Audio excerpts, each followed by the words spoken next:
খুব তেল মশলা ব্যবহার না করেও ব্রকলি দিয়ে একটি সুস্বাদু রেসিপি নিয়ে এলাম বন্ধুরা। নমস্কার। বাড়িতে শীতকালে যেসব সবজি থাকে আর তার সাথে ব্রকলি দিয়ে এই সুস্বাদু রান্নাটা তৈরি করতে চলেছি। কি কি দিয়েছি সেগুলো দেখাচ্ছি।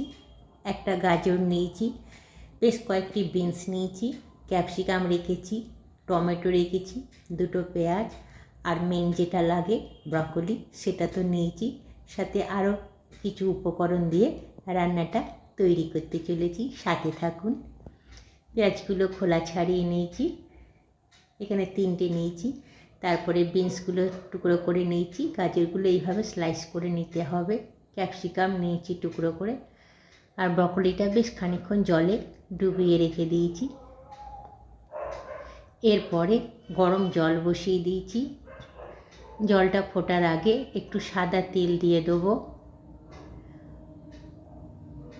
অল্প করেই দিলাম, 1 চামচ মতন। আর লবণ দেবো পরিমাণ মতন, একটু বেশি করে লবণটা আগে দিয়ে দিচ্ছি। আর একটু চিনি দিলাম, এতে কি হবে, সবজির কালারগুলো খুব সুন্দর থাকবে। চিনি আর তেলটা দিলে একদম পারফেক্ট থাকবে, একটুও কালার চেঞ্জ হবে না।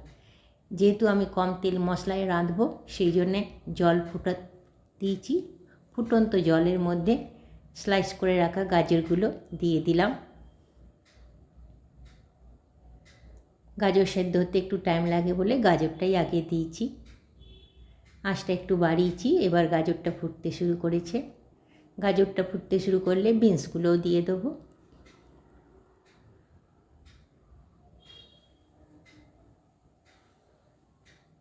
মোটামুটি খানিকটা সেদ্ধ হলে তারপরে কেটে রাখা পেঁয়াজগুলো দিচ্ছি, 4 টুকরো করে কেটে নিয়েছি। এইভাবে ডুমো ডুমো করেই কেটে নিতে হবে, ছোট ছোট করে কাটার প্রয়োজন নেই। গাজর, বিনস, পেঁয়াজ আরেকটু সেদ্ধ করে নিচ্ছি। আঁচটা মিডিয়াম রেখেছি এই সময়। মোটামুটি জলটা কমে এলে ব্রকলিগুলো দিয়ে দেবো। জল ঝরিয়ে তুলে রেখেছি, সমস্ত ব্রকলিগুলো দেবো। এই সময় আবার একটু আঁচটা বাড়িয়ে দিয়েছি। খুব হেলদি ডিশ হয়, বেশি তেল মশলার একদম প্রয়োজন পড়ে না, অথচ কালারটাও খুব সুন্দর লাগে আর খুব খুব টেস্টি খেতে হয়।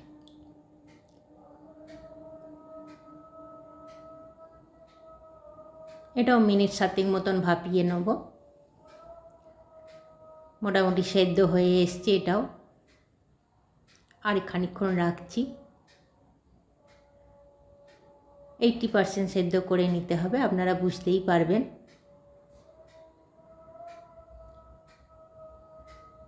এরপর এটাকে জল ঝরিয়ে রেখে দেবো। আমি জলটা কমই দিয়েছি যাতে জলটা বেরিয়ে না যায়। কিছু রসুন নিয়ে নিয়েছি, 10-15 কোয়া মতন রসুন নিয়ে একটু থেতো করে নিচ্ছি, নোড়া দিয়ে থেতো করে নিচ্ছি। এটাই মেন মশলা, রসুনটা থেতো করে নিয়েছি। এবার কড়াই বসিয়ে সাদা তেল দিয়ে দিয়েছি।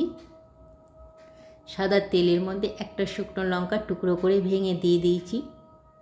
শুকনো লঙ্কাটা ভাজা হোক, তারপরে রসুনগুলো দেবো। লালচে কালার ধরে এলে রসুনটা দিয়ে দেবো, যেটা থেতো করে রেখেছি।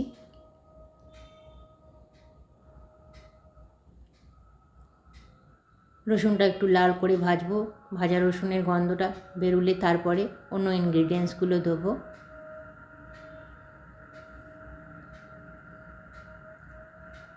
লাল করে ভাজা হয়ে গেছে। এরপরে যে টমেটোটা নিয়েছিলাম সেটাও স্লাইস করে কেটে নিয়েছি, দেখতে সুন্দর লাগবে বলে এইভাবে কেটে নিয়েছি। সবজির ওপরে টমেটোগুলো এইভাবে থাকলে খুব ভাল লাগে। টমেটো তো বেশি সেদ্ধ করতে হয় না, এই জন্য এটা রসুনের সঙ্গেই ভেজে নিচ্ছি। এটাও ভাজা ভাজা একটু করব। এই ফাঁকে একটা বড় বাটারের টুকরো দিয়ে দেবো। এটা আপনারা আপনাদের স্বাদ মতন দেবেন, যতটা প্রয়োজন বা যতটা হেলদি মনে করবেন সেই অনুযায়ী বাটারটা দেবেন। একটু টেস্ট আনার জন্য একটু বেশিই দিলাম আমি। বাটারটা মেল্ট হতে হতে টমেটোগুলোর সঙ্গে মিশে যাবে।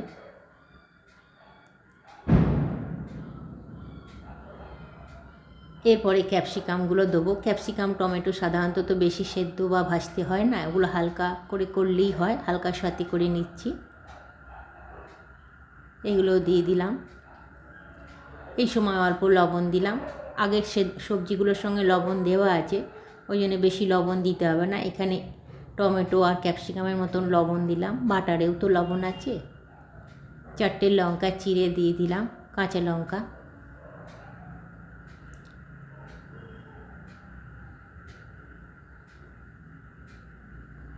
এরপরে 100 গ্রাম মতন পনির ছোটো ছোটো টুকরো করে দিয়েছি। পনিরটা দিলে খুব সুন্দর খেতে হয় সবজিটা।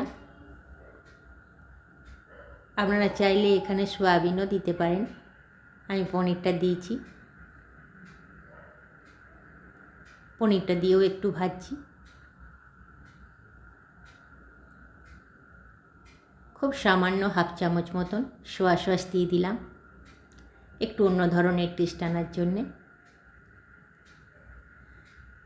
পনির আর টমেটো ক্যাপসিকামের সঙ্গে সোয়া সসটা মিশিয়ে নিচ্ছি।